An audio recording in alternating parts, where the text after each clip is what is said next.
নমস্কার বন্ধুরা, নতুন আরেকটি ব্লগে আপনাদের সবাইকে স্বাগত জানাই। আজ আমি এঁচোড় দিয়ে একটা নিরামিষ রেসিপি বানাতে চলেছি। আপনারা তো এঁচোড় চিংড়ি এঁচোড়ের অনেক রকম রেসিপি খেয়েছেন। নিরামিষ এইভাবে এঁচোড় একবার বানিয়ে খাবেন, নিশ্চয়ই আপনাদেরও খুব ভালো লাগবে। চলুন, এঁচোড়টা আমরা প্রথমে কেটে নিচ্ছি। এঁচোড়টা কাটার আগে হাতে আর বটিতে একটু সরষের তেল মাখিয়ে নেব ভালো মতো করে।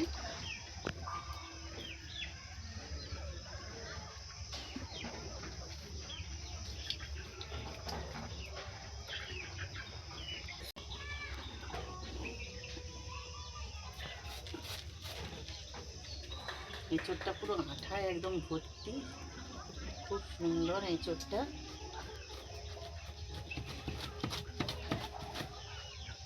এই দেখুন, একদম কচি এঁচোড়, খেতে এটা খুব সুন্দর লাগবে।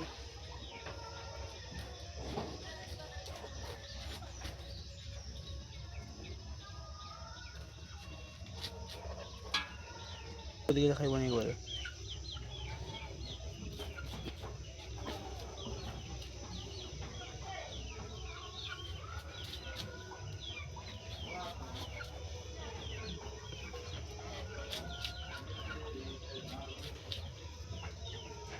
এঁচোড় আমি এরকম সাইজ করে কেটে নেব, খুব বড়ও করব না আবার খুব ছোটও করব না। হলুদ গোলানো জলে দিয়ে দিচ্ছি। হলুদ গোলানো জলে দিয়ে রাখলে আর এঁচোড়টা কালো পড়বে না, তাই আমি হলুদ গোলানো জলে দিয়ে দিচ্ছি।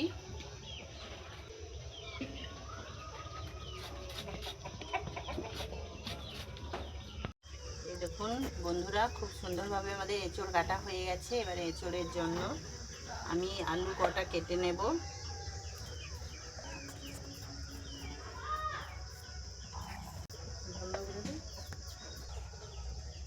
এঁচোড়ের জন্য আমি এরকম বড় বড় সাইজ করে আলুগুলো কেটে নেব।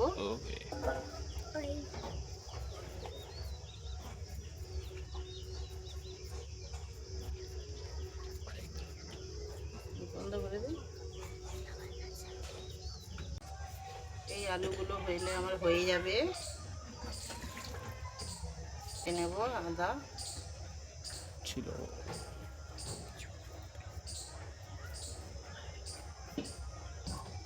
হয়েছে। ডিম পাচ্ছি দিদি। বন্ধ করে দিই। টমেটোটা কেটে নেব। বন্ধ করে দিই।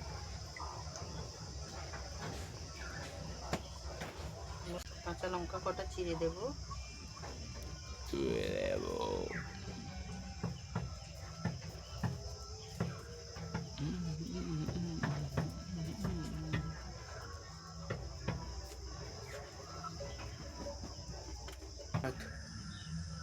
এই দেখুন, আমি এখানে চাল মগজ আর বাদাম ভিজিয়ে রেখেছি।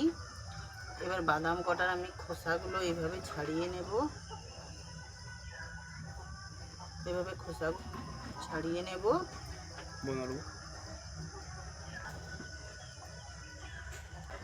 এরকম বাদামগুলোর খোসা ছাড়িয়ে আমি বাদাম, চালমগজ আর আদাটা বেটে নিয়ে চলে আসবো।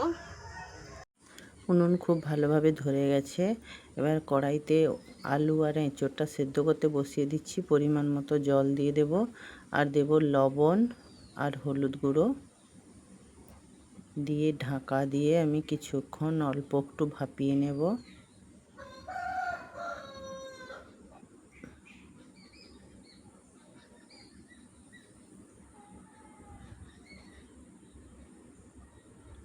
ঢাকা খুলে ভাপানো হয়ে গেছে নাকি দেখে নেব।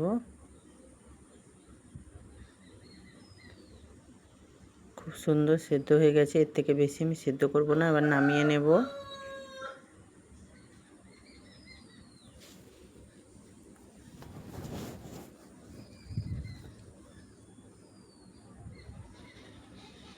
কড়াই ধুয়ে বসিয়ে দিয়েছি, পরিমাণ মতো তেল দিয়ে দিচ্ছি কড়াইতে। এবার আমি এঁচোড়গুলো খুব ভালো করে লাল লাল করে ভেজে নেব।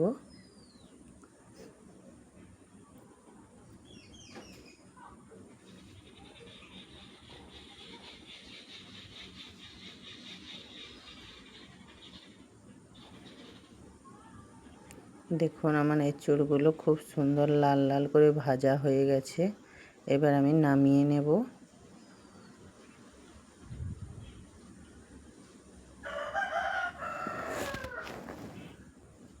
কড়াইতে পরিমাণ মতো তেল দিয়ে দেব,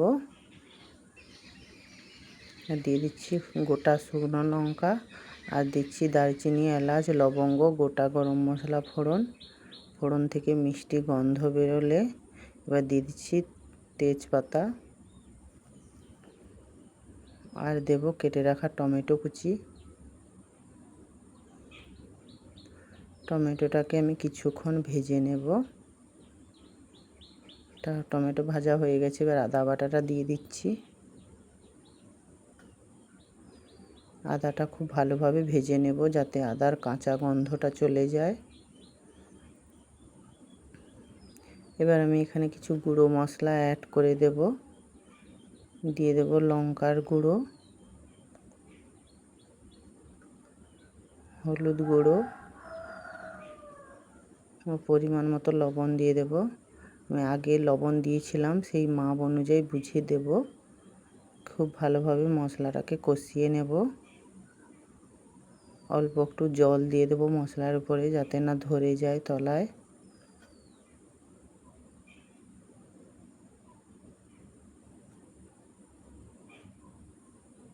কালারটা দেখুন মশলাটার। এবার আমি চাল মগজ আর বাদাম একসঙ্গে বেটে রেখেছিলাম, ওইটা দিয়ে দেব।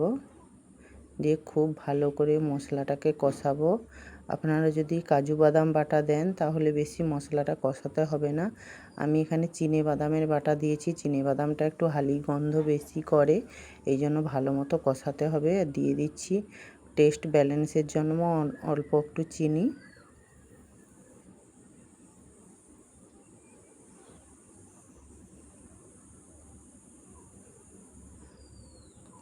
দেখুন মশলাটা খুব সুন্দর কষানো হয়ে গেছে, তেল ছেড়ে গেছে।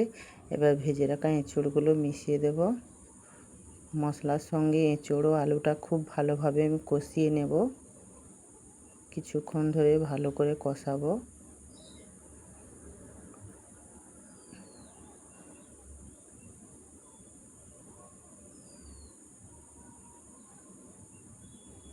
আমার এঁচোড়টা কষানো হয়ে গেছে, এবার আমি পরিমাণ মতো জল দিয়ে দেব।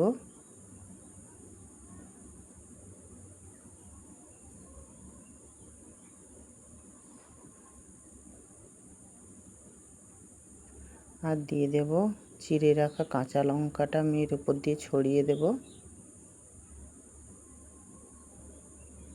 কাঁচা লঙ্কা দিয়ে ঢাকা চাপা দিয়ে আমি কিছুক্ষণ সেদ্ধ করে নেব তরকারিটা।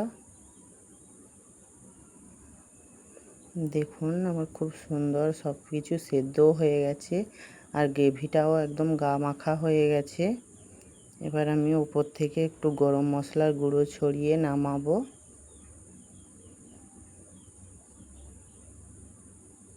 দিয়ে দেবো গরম মশলার গুঁড়ো। এটাকে ভালোভাবে মিশিয়ে নেব।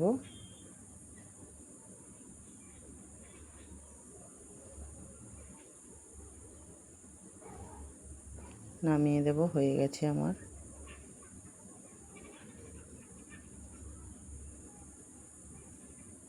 হয়ে গেছে নিরামিষ এঁচোড় আলুর তরকারি। এবার সব কিছু গুছিয়ে নিয়ে খাওয়ার কাছে চলে যাব। দেখুন বন্ধুরা আমি খেতে বসে গেছি।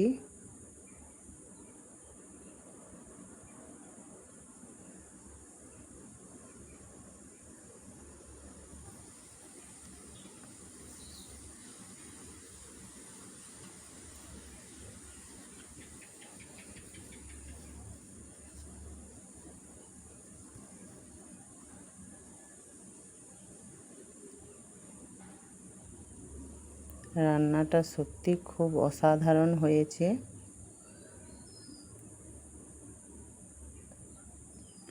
দুপুরে যদি এরকম পদ থাকে তো আমার মনে হয় আর কিছু লাগবে না, এই এক পদ দিয়েই খাওয়া হয়ে যাবে। আপনারা একবার হলেও বাড়িতে এই নিরামিষ এঁচোড় আলুর তরকারি বানিয়ে খাবেন, আপনাদেরও নিশ্চয়ই খুব ভালো লাগবে। আর আমার রান্না যদি বা আমার ভিডিও যদি আপনাদের ভালো লেগে থাকে তাহলে অবশ্যই সাবস্ক্রাইব করে আমার পাশে থাকবেন। টাটা।